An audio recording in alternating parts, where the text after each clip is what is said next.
जो SC/ST में आते हैं, इझवा जनजाति। अब एक मंदिर था, मंदिर के सामने क्या थी? सड़क थी।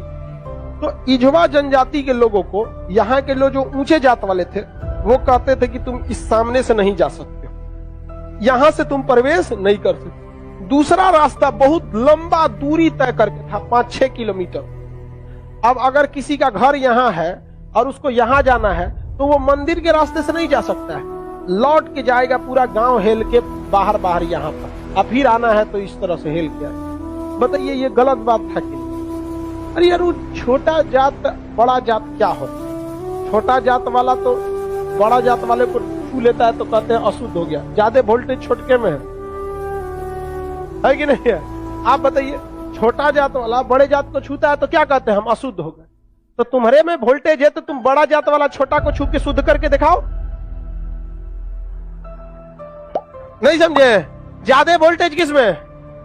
लेकिन बात हम क्या बताते हैं, छोटे जात को लोगों ने पढ़ने नहीं दिया, इस वजह से वो इस तरह का सवाल नहीं पूछ सकता था। हमरा से पूछे कोई, हम कहते हम ट्रांसफार्मर, तुम बैटरी, टच करा के देखा, भड़का देंगे तुमको यहाँ पर, फिर तुमको शुद्ध अशुद्ध हो जाओगे तुम यहाँ पर। तो ये लोग बहुत गलत किए, ये गलत बात है यार। आज के वक्त में तो एटलीस्ट ये सोच नहीं होनी चाहिए। क्या छोटा बड़ा जात करते, मतलब क्या ही बताया जाए इनको?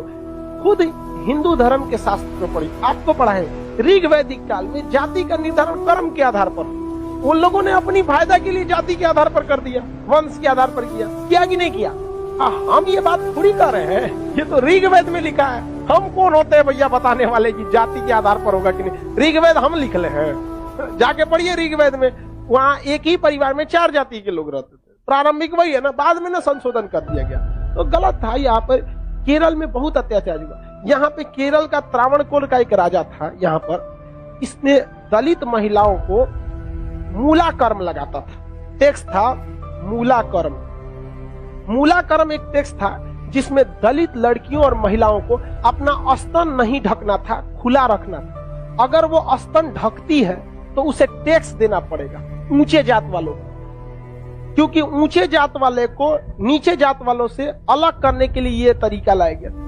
अब ये बताइए, ये कितना नीच समाज की ये मानसिकता हो सकती है?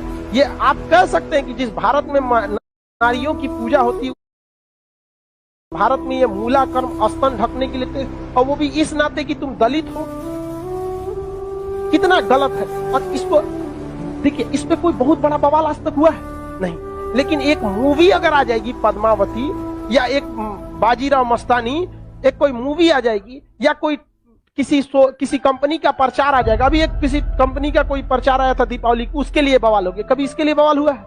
नहीं, होगा भी नहीं। रीजन क्या है?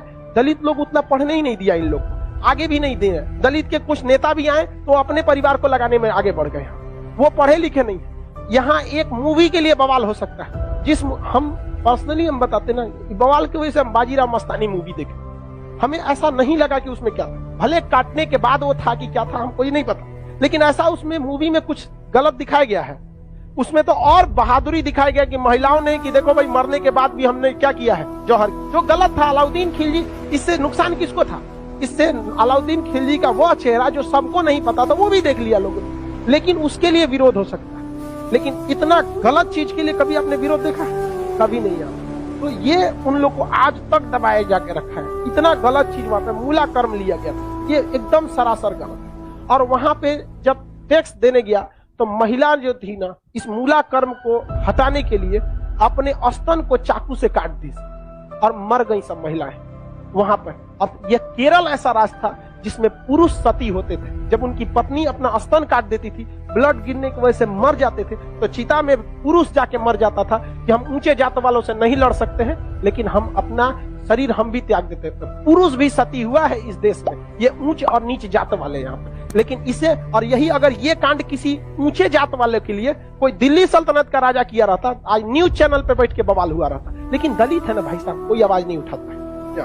इसलिए आप एजुकेशन रहिए, आप ऊंचे जात के हैं या नीचे जात के हैं, पढ़े लिखे नहीं रहेंगे ना तो लोग कचल के चले जाएंगे। और आप पढ़े लिखे रहेंगे तो अंबेडकर साहब का वो कथन याद रखिएगा, शिक्षा उस शेरनी का दूध है जिसने पिया है वो दहाड़ा है। तो आपको हर हाल में शिक्षा लेना है। वरना आपको लोग कुचल के चले जाएंगे। अंग्रेज तो छोड़िए, ये भारतीयों ने ये सा कुकर्म किया है। आप जलियांवाला बाग और इसमें देखेंगे तो ज्यादा खून खोलेगा आपको मूला कर्म में, जो भारतीयों ने किया यहाँ पे। और दिल को तकलीफ तो अपने पहुंचाते हैं, गैरों को पता क्या है कि दिल दुखता किससे।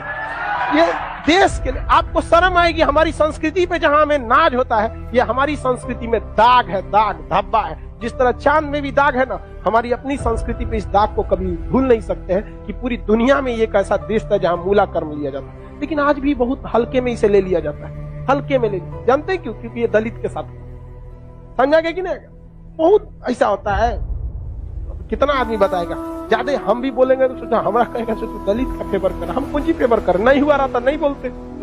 इजवा जनजाति के लोगों ने विरोध किया और इजवा जनजाति वालों ने क्या किया, इसको हटाया और मंदिर के सामने से वो क्या होने लगे, ज्यादा नहीं। भगवान ने कब कह दिया कि तुम हमको मतलब नहीं यार, राम जी सबरी के जूठे बेर खाए, तू राम जी से बड़ा हो गया है। राम जी के पैर के धूल के बराबर है आज के वक्त में, चाहे कितना बड़ा आप प्रकांड विद्वान। सबरी के जूठा बेर खाए थे कि नहीं, जूठा बेर यहाँ। और आज लोग कहते हैं कि छू देंगे तो अशुद्ध। अरे भगवान जूठा बेर खाए, देख ले भाई, अब इससे बड़ा साक्ष्य क्या चाहिए। लेकिन नहीं, हम श्रेष्ठ रहेंगे, दूसरे को दबा के रखें। ये सोच बहुत गलत है समाज में, और ये धीरे धीरे सही होगा। और इसको आप डायरेक्ट नहीं सही कर सकते। अभी समाज में ऐसे लोग हैं ना, जिनके दिमाग में ये बैठा हुआ है उच्च जात, हम श्रेष्ठ हैं। ये नहीं, ये समाज के लोग धीरे धीरे धीरे धीरे डिकम्पोज हो जाएंगे, बूढ़ा होके। समाज नई जनरेशन आ रही है ना, ये जनरेशन सही है, लेकिन इसमें भी बहुत सारे ऐसे हैं लोग जो ये बात को मतलब ले। लेकिन आज आप लोग युवाओं में आप देखिए, आप लोग में ऐसी सोच नहीं है, अभी नहीं है। लेकिन आप अपने घर में देखिएगा, अपने दादा परदादा दादा उन लोग में अभी भी ये सोच। हमारे यहाँ पे हमारी दादी भी थी तो नौटंकी करते, हम खटिया पे बैठी तो उनके, हमारी दादी से नहीं जमता था। बहुत कोई नौकर वोकर आते थे तो ना काम करने के लिए, उसके लिए अलग गिलास रखी थी, उसके लिए शीशा का अलगे रहता था। क्योंकि ये कौन सा तरीका आपका भाई, आप भी पीने के बाद धुल देंगे, वो भी धुला जाएगा, सब साफ हो जाएगा, इसमें कौन सा बात है। लेकिन ना, मर गई लो, खत्म कहानी। मेरी सच बता, हम तो सोचते हैं ना, कोई मरे तो हम उससे उठा के एक बार पूछे कि आपको ऊंचे जात वाले शमशान में फूके कि नीचे जात वाला, और जो आपको आग लगाएगा ना वो किस जाति का हो, हरिजन होगा। और जब तक वो मुखाग्नि ना देगा, आग ना देगा, आपका क्रियाकर्म ना होगा। ये बताइए पावरफुल कौन, समझा कि नहीं? छोड़ो इस सब बात को, लेकिन क्या कहिएगा, आप शिक्षित रहिए। आपसे आदमी उम्मीद रखता है कि आप समाज में ये भेदभाव को खत्म कीजिए, क्योंकि आप जिस जाति में पैदा हुए, जिस परिवार में पैदा हुए, इसमें आपका कोई योगदान नहीं। हो सकता है कि आप किसी दूसरे जाति में पैदा हो सकते, तो आपकी ये कोई योग्यता नहीं जिसे आपने अर्जित किया है। ये भाग भरोसे है कि आप ऊंचे जात में है तो कोई नीचे जात में।